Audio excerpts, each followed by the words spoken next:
So I've been watching a lot of documentaries lately about World War II and the Great Depression and all these old black and white documentaries. And there's always millions of people on the sidelines of these big events, you know, or there's people in the bars, you know, just drinking their life away. And the people that you remember are the ones that have spoken out. They've contributed to society. You know, they had maybe a unique vision. You know, maybe they invented something, or maybe they were maybe they changed a social movement, you know, like Martin Luther King or something like that. And you have a chance to do that today more than ever with the internet. So it's just kind of crazy when I look at all the millions of people that just drank their life away. No one remembers them. They just drank, and then they were gone, and they were not remembered. They didn't do anything. Now, I'm not saying if you get sober, you're going to be the next, you know, Martin Luther King or anything like that. But if you're sober, you're at least interesting. You can at least be inspiring. You can at least help other people in their fight to have a sober life. And that's what I'm doing with this channel. I mean, I was a loser when I drank. I was a loser most of my life. I didn't have any gifts until I got sober and started sharing my story with others to help them get sober. Yeah, I mean, I could play music and I could write poetry and blah, blah, blah, but nothing like genius level, okay? I didn't really come into my gifts or why I'm even here on this planet till I got sober. And I stumbled on it with this channel. I mean, I just started talking to you guys, and all of a sudden I started to get engagement. People started leaving comments. I mean, I got 3 other YouTube channels, right? And they don't do anything like this channel because I have more experience with drinking and sobriety than I do anything else. So you could really turn your drinking into a very inspiring story if you get sober.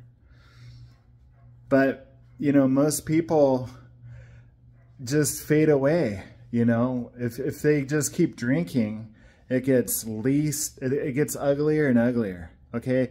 You know, when you're in your 20s, you can get away with getting drunk and people think you're funny. You still have a lot of charisma, you know, whatever, when you're 20. But when you're 50, 60, 70, you know, the alcohol gets to you. It starts, you know, tearing down your mental faculty. You know, you start getting really lazy with your brain. You know, I've talked to alcoholics that are 60 or 70 and they're spent, you know, and you got to get sober before you're spent. You know, I mean, like the devil is just using you up. Okay, the devil is using up your good side of you right now.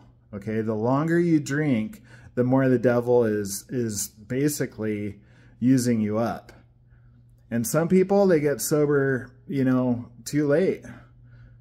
You know, no one really cares about you when you're 70 or 80. You're already a has-been, in my opinion. But, you know, if you're still 40, 50, 30, 40, 50, maybe 60, you know, you could still make a huge impact in this life. And it just blows my mind that billions of people have died. Billions of people have been on this planet and then died, and there's not a mark of them left. There's nothing here. They're dust. They're 6 feet under. They're dirt. And maybe they didn't even go to heaven. Maybe they're in hell. Maybe they got gypped twice. They had a crappy life and then they never found God and then they're in purgatory or hell or whatever you believe. All right? I believe in God. I believe in changing this life and doing something with it. You know, I spent years just drinking and staring at the wall and throwing up and pissing in the corner, or pissing in my bed, drinking and driving, hurting people. Do I want to really get on my deathbed and look back at my life and just see a flash of people crying that I hurt? All the empty beer cans and cigarette butts and the filth and hanging out with homeless people and making girlfriends cry. Do I want to leave that kind of legacy? Or do I want to, like, help some people, save some people, get some people out of this pit of despair? You know, the suicide rate is at an all-time high right now. And I want to have some integrity. I want to be a grown man and have some character and help some people, get them out of the mosh pit. You know, they fell in the mosh pit. They need help. You can pull up your fellow brother, have some balls, and help some people, get them out of that mosh pit of life, you know, of addiction and despair and evil. That's what I want. I want to shine. I want to shine my light before it's too late. If I was ever in a documentary, I want people to be like, "There's Eric." Not, "Oh, there's another drunk in the back of the bar in the shadows just trying to get by with another beer." I don't want to do that. And I don't think you want to either. I think deep down you still have some desire to live the best life possible. And maybe you're stuck in alcoholism. I was. My whole life revolved around beers. How many beers do I have left? It was like a savings account. And when I got down to 3 beers or less, I got really nervous. That was my day, my savings, my daily savings. And when I got under 3 beers, I was scared and I was trembling and I was white knuckling it. And I even stopped eating food. I even stopped eating food because I only had enough money to buy a 6-pack per day, and I didn't want the food to ruin my buzz. And that's when I really started to go downhill.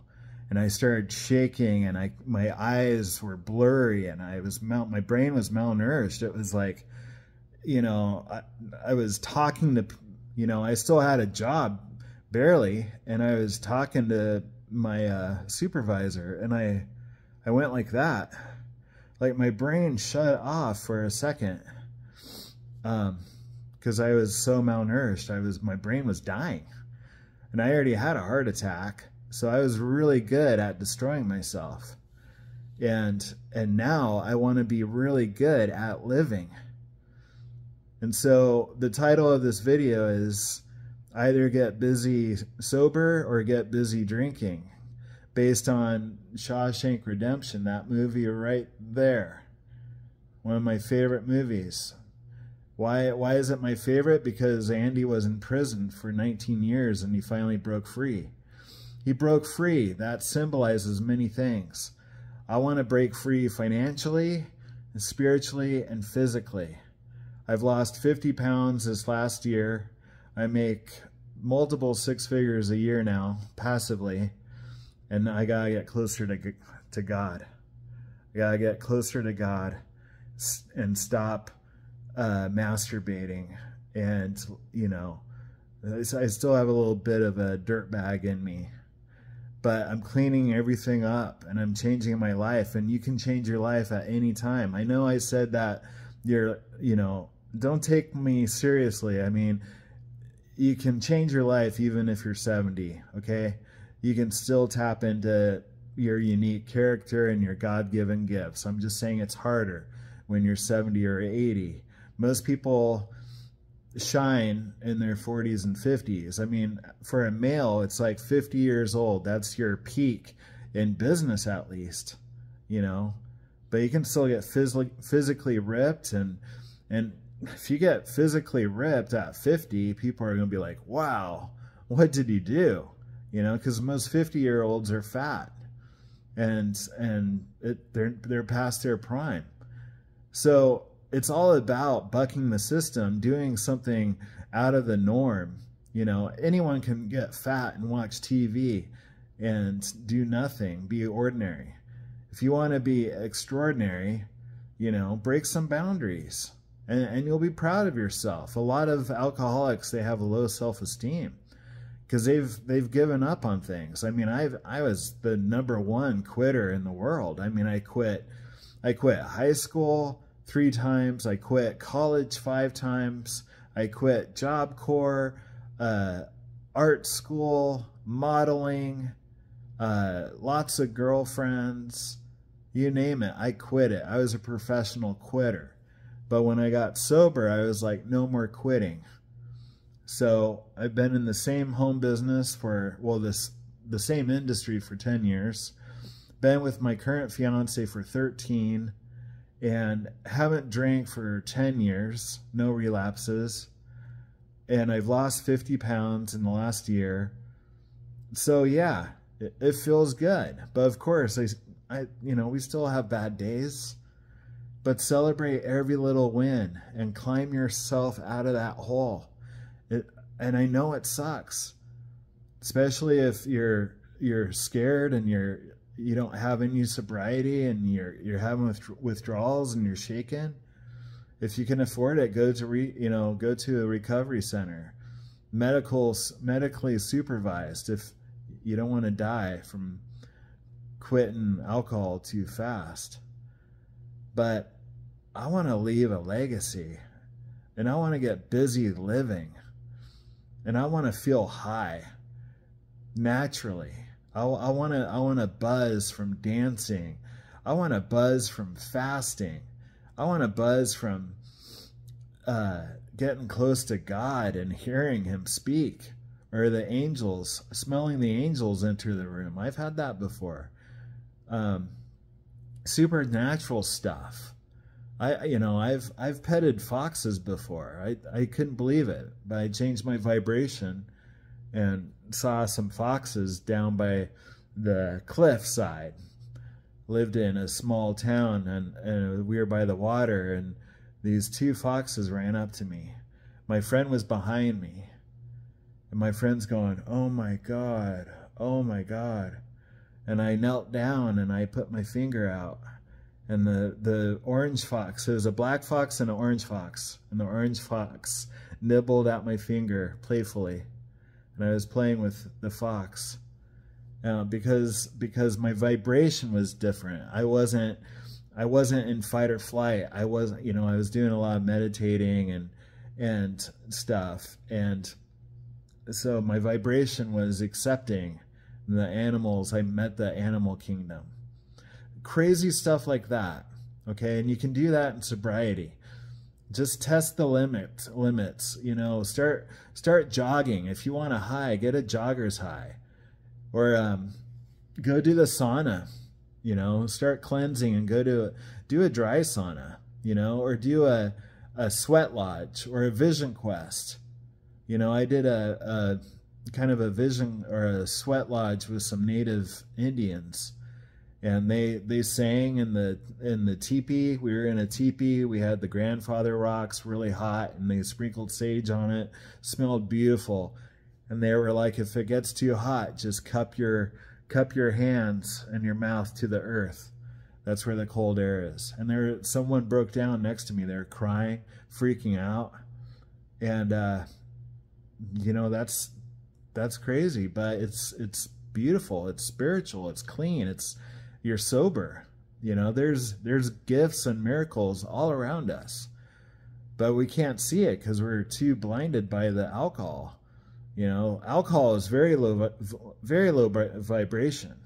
Alcohol is down here with that lower vibration, the fighting and the fucking and the really caveman type stuff, like, you know, I'm going to fart and eat a steak, and I'm going to beat someone up and screw a girl, you know.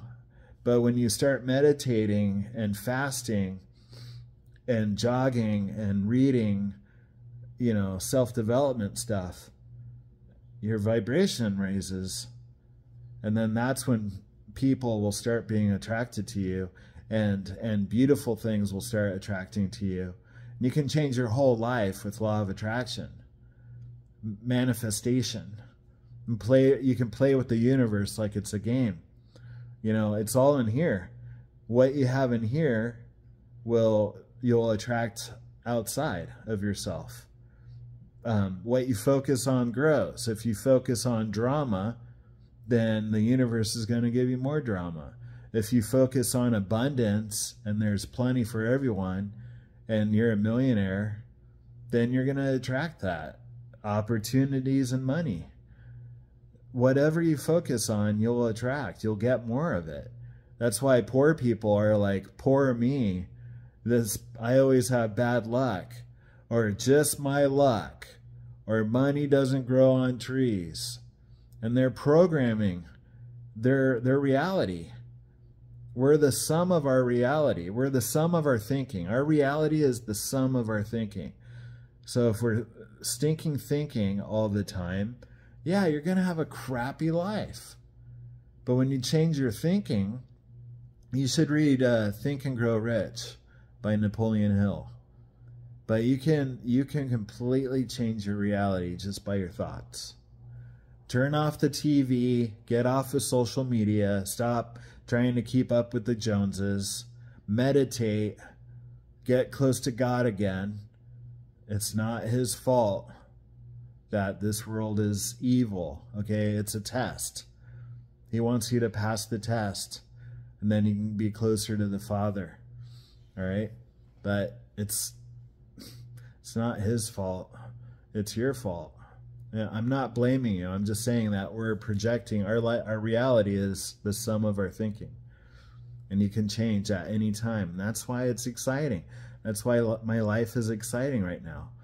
It's an upward spiral of success upon success. But it used to be downward spiral, problem after problem after problem. But then I switched my thinking, and now it's success after success and more success begets success. And it's just, now I'm just like, oh, I love my life. It's beautiful. I can just talk to you guys. My bills are taken care of. This house is amazing.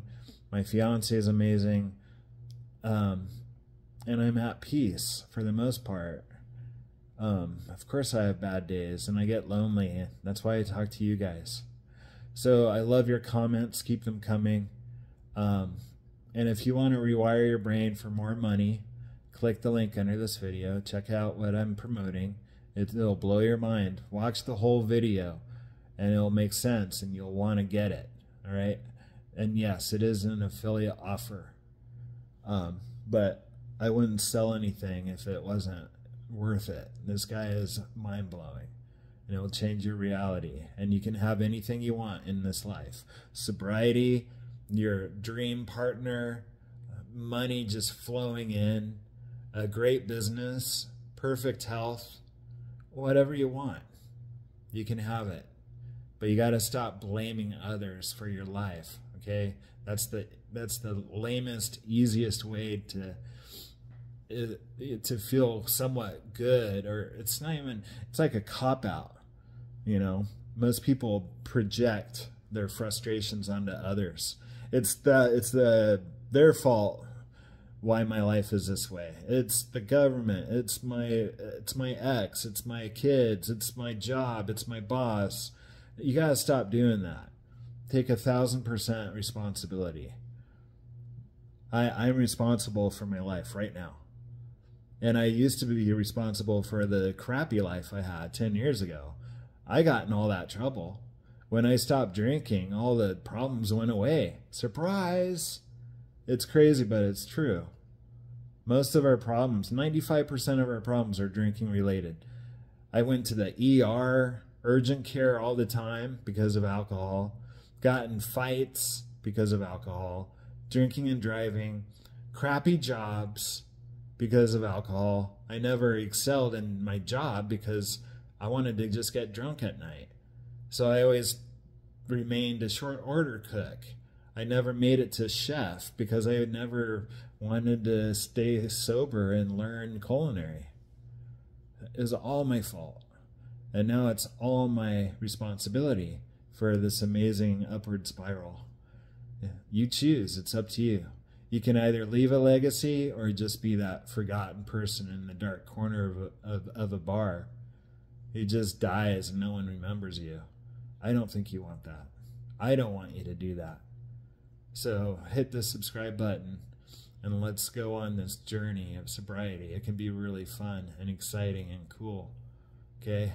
Drugs and alcohol are boring, two-dimensional, really stupid.